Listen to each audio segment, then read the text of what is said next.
Strategi memilih aset kripto atau cryptocurrency di tahun 2022 dan jawabannya bukan Bitcoin. Oke, welcome back di RF Channel on YouTube. Apa kabar buat Anda semua? Dan kita ganti-ganti ya, materinya selalu kita ganti. Kita belajar forex, habis itu kita belajar mengenai saham, kita juga belajar analis teknikal, kita belajar kripto. Ada materi apa lagi yang Anda ingin dapatkan atau apa yang lagi ingin di-sharing? Silakan Anda bisa coba komen ataupun juga Anda bisa add WhatsApp saya di 0895 0708 0789. Maka yang lebih banyak untuk diminta, maka kami akan coba untuk bahas seperti itu. Oke, kita akan mulai strategi memilih aset kripto di tahun 2022.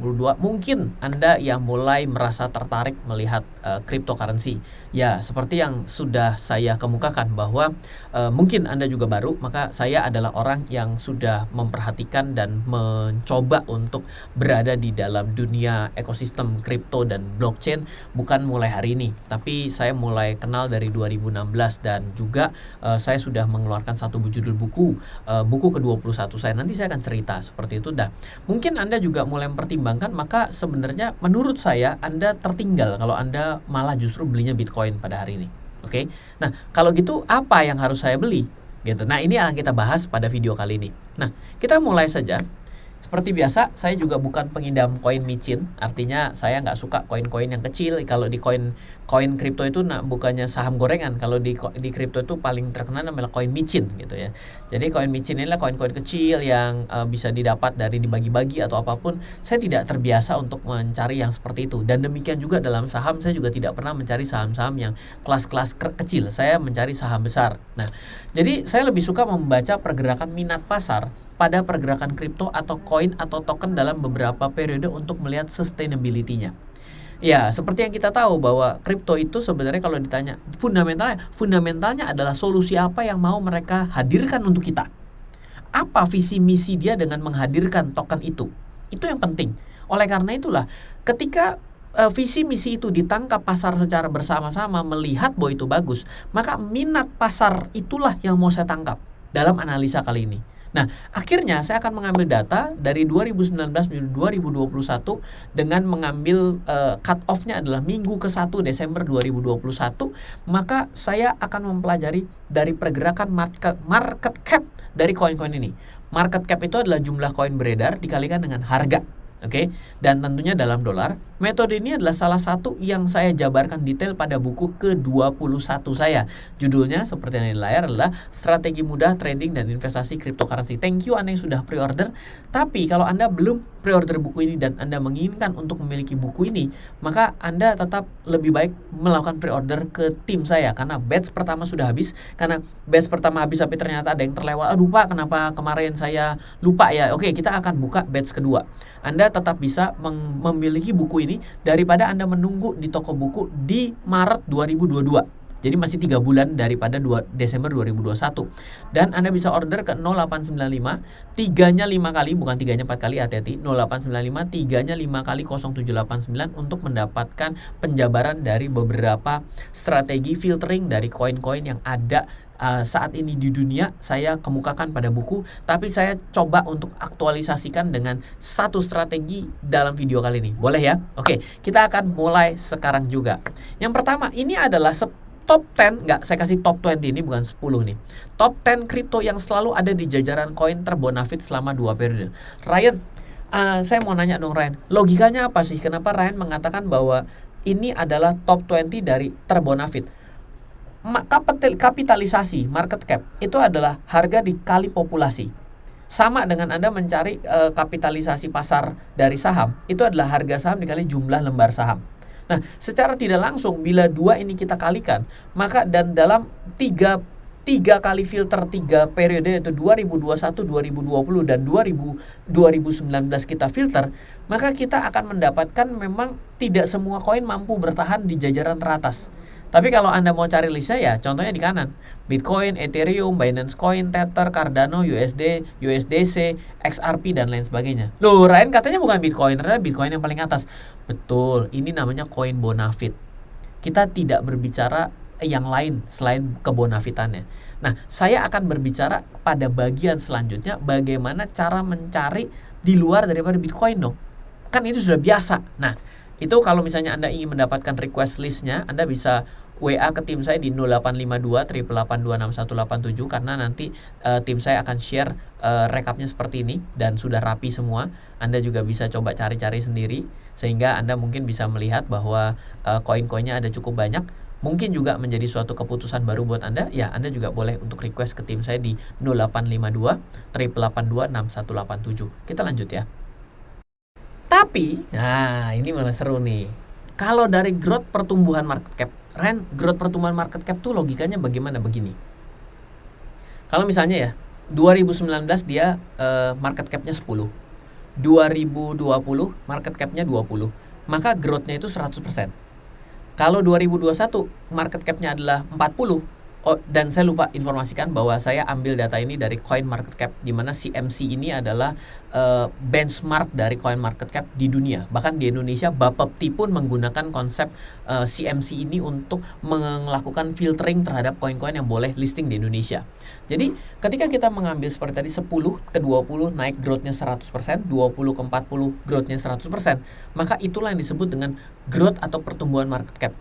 Ternyata dari semua koin yang ada, dari 72 koin kripto yang ada kita bisa dapatkan, yang sudah ada dari 2009-2021, Ryan, kalau 200 market cap harusnya ada 200, kenapa cuma 72? Berarti jawabannya adalah bisa jadi di 2019 dia tidak ada, di 2020 ada, berarti dia tidak masuk.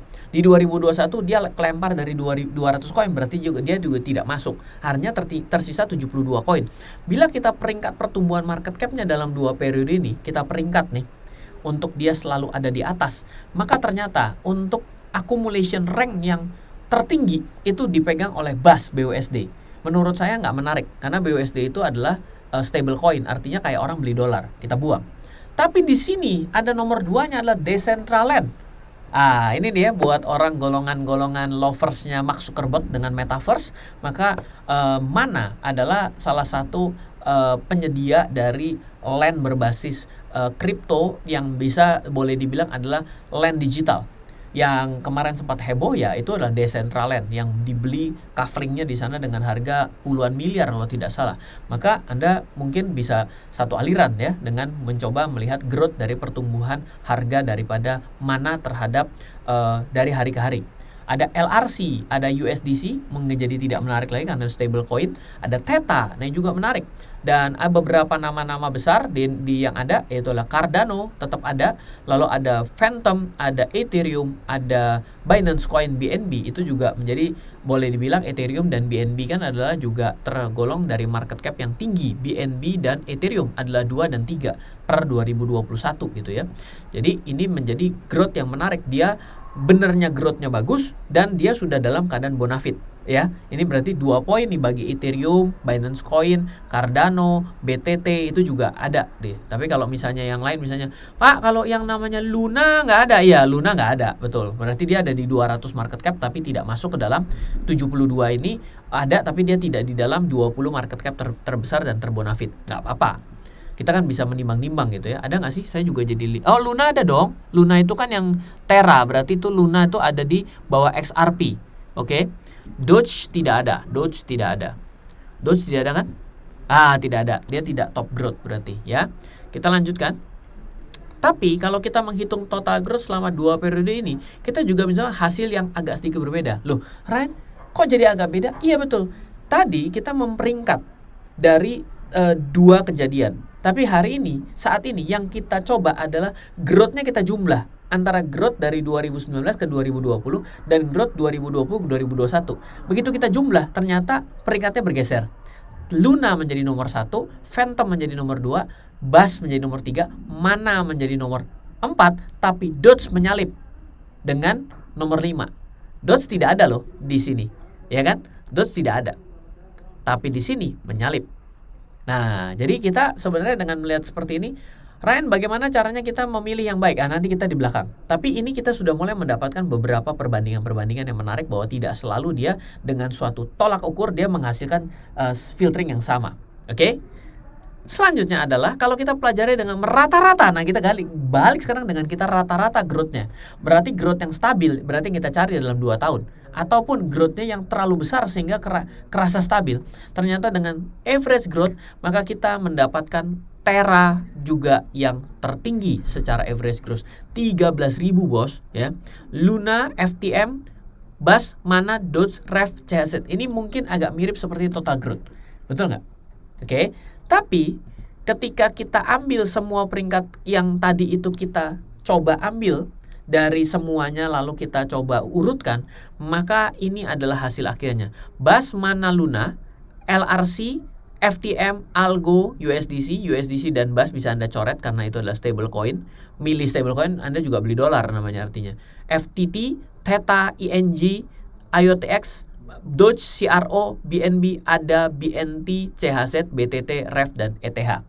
Jadi kalau dari saya, irisan ini akan saya iriskan dengan nilai yang bonafit. Maka itulah yang akan saya coba untuk perhatikan. Atau Anda mau investasi ya silahkan, itu menjadi bagian dari diri Anda, bukan bagian dari saya. Kalau Anda untung tidak membuat saya tambah happy ya kan. Kalau misalnya saya untung atau kalau Anda rugi juga tidak membuat saya menjadi rugi kan, seperti itu. So ini akan kembali kepada diri kita masing-masing. Semoga apa yang kita bagikan, dan kalau Anda membutuhkan list ini Anda bisa WA ke tim saya di 0852 882 6187. Dan jangan lupa tanggal 30 Desember 2021 saya ada webinar eksklusif untuk trading dan investasi cryptocurrency bagi pemula. Bila Anda mau ikut, Anda bisa blog di 0852 882 6187. Jadi Anda bisa minta Excel ataupun Anda blog sheet Anda di 0852 882 6187. Webinar ini gratis bagi Anda yang sudah pre-order buku ke-21 saya. Kalau misalnya Anda mau ikut webinarnya tanpa beli buku, Anda dengan harga 190.000. Kalau Anda pre-order dapat buku 3 biji, yaitu satu buku kripto saya yang ke-21, buku ke-20 dan ke-19 saya kasih dengan nilai 220.000. Jadi 3 buku Anda dapat 3 buku dapat dengan harga 220 plus Anda bisa ikut webinar di tanggal 30 Desember 2021. Jadi dan terakhir saya informasikan kalau Anda mau coba beli buku yang cryptocurrency saja baru ada di Gramedia itu 2022 tepatnya bulan Maret. Semoga selalu bermanfaat apa yang kita bagikan, dan dari saya Ryan Filbert, salam investasi untuk Indonesia. Halo, terima kasih sudah menyaksikan video di RF Channel on YouTube. RF Channel adalah channel edukasi untuk kita secara bersama-sama belajar dan mendapatkan aktualisasi mengenai investasi, keuangan, dan bisnis bersama saya, Ryan Filbert, dan tim. Add nomor WhatsApp saya di 0895 07 08 0789 0895 07 08 0789. Download aplikasi MyRF di Android atau iOS untuk mendapatkan artikel dan tema-tema khusus mengenai edukasi investasi, keuangan, dan bisnis pada aplikasi MyRF sekarang juga. Setiap bulan, saya bersama dengan tim memiliki kelas, mulai dari belajar trading dengan analisa teknikal, yang strateginya bisa Anda terapkan pada seluruh market, mulai dari saham, forex, hingga cryptocurrency, atau kelas investasi saham bernama Fundamental Camp. Untuk mengetahui kelas lainnya dan bertanya mengenai kelas, hubungi tim sekarang juga di 0852 882 6187. Sekali lagi, 0852 882 6187. Semoga terus bermanfaat. Dari saya Ryan Filbert, salam investasi untuk Indonesia.